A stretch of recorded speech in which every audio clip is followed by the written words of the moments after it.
सात संगत जी प्यार नाल कहना, धन निरंकार जी। सात संगत जी, आप जी को दासी की तरफ से धनतेरस की हार्दिक शुभकामनाएं। आज एक बहुत ही खूबसूरत साखी लेकर उपस्थित हूँ। उम्मीद करती हूँ कि आज की साखी आप सभी को बहुत ही पसंद आएगी। तो आइए आज की साखी सुने। सात संगत जी, मीरा जैसे ही घर के अंदर आई, उसके हाथ में 8-9 शॉपिंग बैग देखकर मीरा के पति माधव ने कहा, अरे क्या बात है, आज तो लग रहा है बहुत सारी खरीदारी हुई है।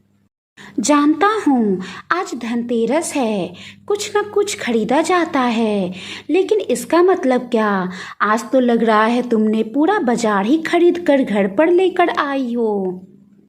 माधव ने हंसते हुए तंज कसते हुए कहा, लगता है इस दिवाली पर मेरा दिवाला निकाल देगी मेरी श्रीमती जी।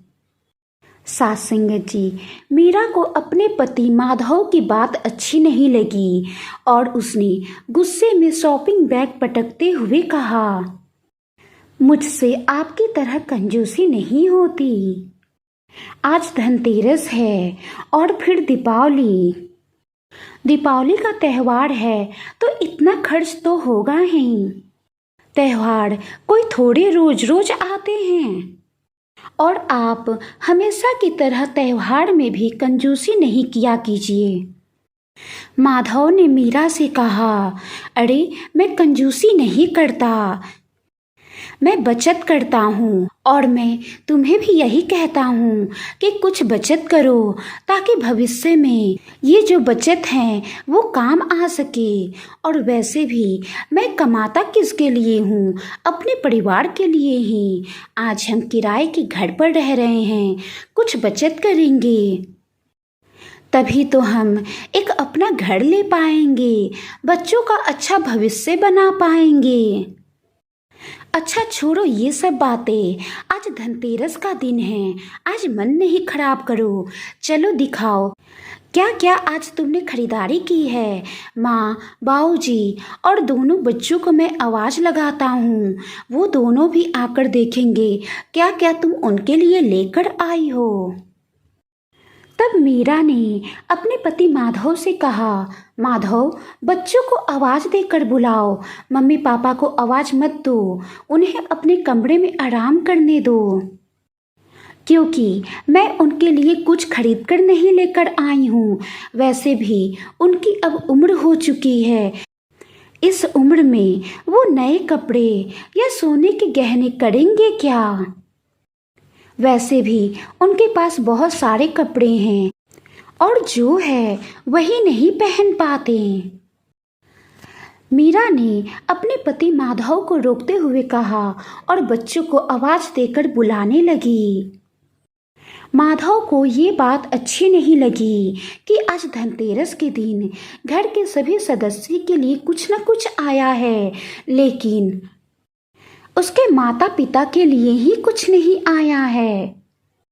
माधव अपनी पत्नी मीरा से कुछ कहना चाहता था, तभी कमरे में बच्चे आ गए और वो कहने लगे, मम्मा पापा आज क्या लाए हैं आप मेरे लिए। मीरा अपने दोनों बच्चों को लाए हुए नए नए कपड़े दिखाने लगी। बच्चे कपड़े देखकर बहुत ही खुश हुए।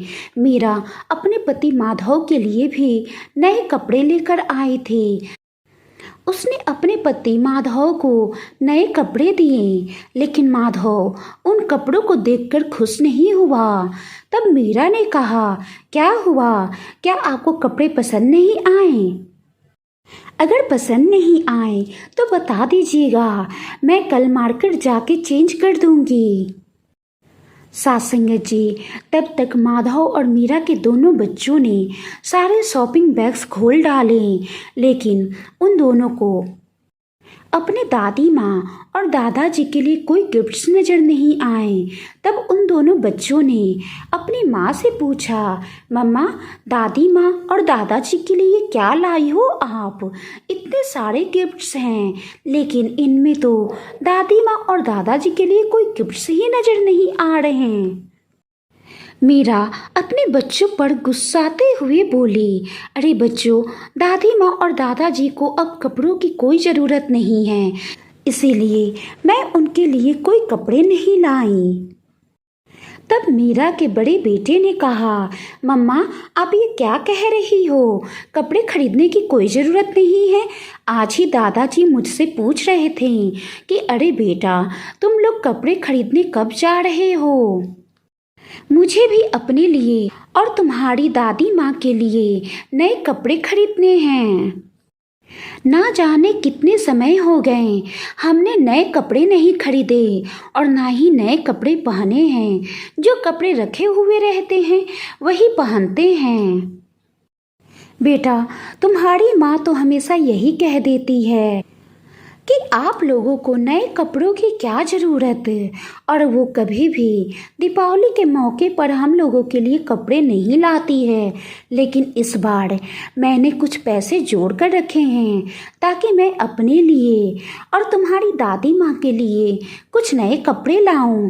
और पता है, मैंने अपने पोते पोतियों के लिए भी कुछ पैसे जोड़ रखे हैं ताकि मैं अपने दोनों बच्चों के लिए कुछ कपड़े खरीद सकूं। अपने बेटे की बातें सुनकर मीरा एकदम चुप सी हो गई और माधव का भी सिर शर्म से झुका हुआ था। तभी मीरा और माधव के बेटे ने फिर कहा, मम्मा, क्या बूढ़े होने पर इच्छाएं खत्म हो जाती है? क्या बूढ़े होने पर नए कपड़े नहीं पहने जाते हैं?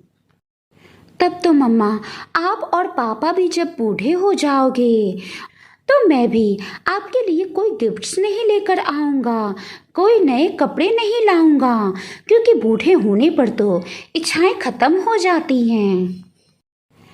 आप और पापा, दादी माँ और दादाजी जैसे बूढ़े हो जाएंगे तो आपको भी किसी चीज़ की ज़रूरत नहीं रहेगी, क्योंकि बूढ़े लोग तो कहीं आने जाने में भी असमर्थ हो जाते हैं। बूढ़े होने पर उन्हें घर के कोने में पड़ा रहना होता है। सासंगत जी बेटे के शब्दों से अपनी माँ मीरा के लिए नाराजगी साफ साफ झलक रही थी।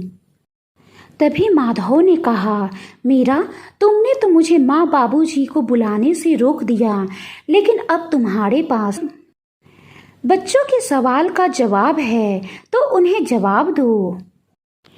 मैं तुम्हें हमेशा यही समझाते आया हूँ कि बच्चों के सामने तुम कुछ ऐसा नहीं करो ताकि भविष्य में तुम्हें भी पछताना पड़े। मेरे माँ बाबूजी हैं वो, जिंदगी भर उन्होंने मेरी खुशियों के लिए, मुझे एक अच्छा आदमी बनाने के लिए अपनी खुशियों का त्याग किया है। उन्होंने मुझे नए नए कपड़े पहनाए, लेकिन अपने लिए एक बनियान तक नहीं खरीदा। माँ कभी भी मिठाई खुद नहीं खाती थी, लेकिन मेरे लिए ज़रूर बचा कर रखती थी, क्योंकि मुझे मिठाई बहुत ही पसंद थी। तो आज क्या मेरा फर्ज कुछ नहीं बनता कि उन्होंने मेरे लिए जो कुछ भी बचपन में किया, आज मैं उनके लिए कुछ कर सकूं, उन्हें खुशियाँ दे सकूं। क्या सिर्फ माता पिता का ही फर्ज है बच्चों को खुशियाँ देना? बच्चों का कोई फर्ज नहीं है कि अपने माता पिता को खुशियाँ दे सकूं। तो याद रखो मीरा, आज हम भी 2 बच्चों के माता पिता हैं। आज हम अपने बच्चों की खुशियों के लिए सोचते हैं, लेकिन वो कल हमारी खुशियों के लिए बिल्कुल नहीं सोचेंगे, क्योंकि जैसा हम करेंगे वैसा ही वो भी करेंगे। कल हमारे बच्चे भी हमारे साथ ऐसा करेंगे तो सोचो जरा, हमें कितनी तकलीफ होगी। आज धनतेरस के दिन तुम सभी के लिए नए नए कपड़े लेकर आई हो ताकि दिवाली में हम सभी नए नए कपड़े पहन सकें। अपने लिए सोने की बालियाँ भी लेकर आई हो, लेकिन मेरे माता पिता के लिए तुम कुछ नहीं लेकर आई। और आज क्या, हर साल का तुम्हारा यही रहता है।